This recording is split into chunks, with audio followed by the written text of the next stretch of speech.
Ce que cette situation oublie, ce que les gens ont oublié, ce que la maladie a oublié, c'est que tu es encore en vie. Comme Lazare dans la tombe. La promesse te parle. Comme Jésus qui a dit à Lazare, Lazare, sort. Et Lazare sortit du tombeau. Alléluia. Ceux qui ne te voient plus, comme Lazare qui était dans la tombe, qui ne disent pas que tu es mort. Mais c'est l'Éternel qui t'a pris pour te former. Tu as disparu de là où tu étais. Tu vas réapparaître. Tu reviendras sur la scène comme la résurrection de Lazare. Mon Dieu te rétablit et te rétablira encore. Dieu n'arrangera pas, mais il s'arrangera à ton sujet. Non pas parce que tu as raison, mais parce que tu es sa raison. Ceux qui sont bénis avant toi, laisse-les faire les premières parties du concert. Car l'homme du concert, c'est l'homme de Galilée qui sommeille en toi. Jésus-Christ de Nazareth. Les bonnes et les meilleures choses viennent toujours après. Il y a toujours un après cela dans la vie.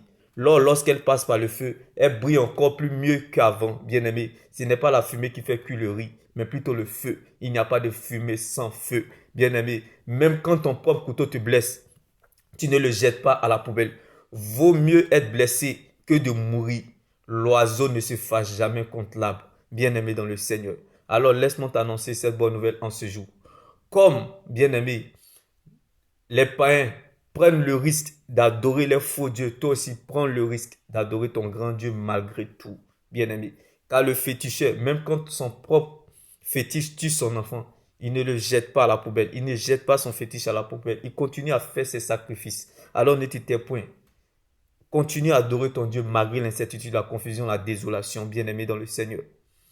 Car tu sais ce que tu vis, tu connais le Dieu que tu sais, et tu sais ce qui arrive est plus grand que ça. Ce que tu ne sais pas est plus grand que toi.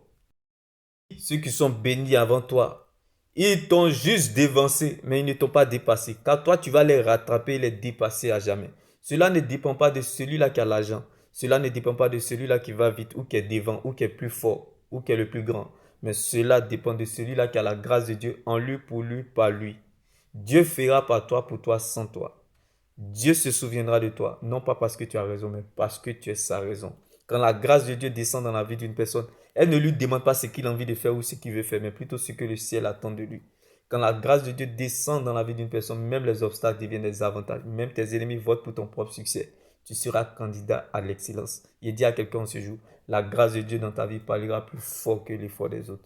Dieu n'arrangera pas, mais il s'arrangera à ton sujet. Alléluia.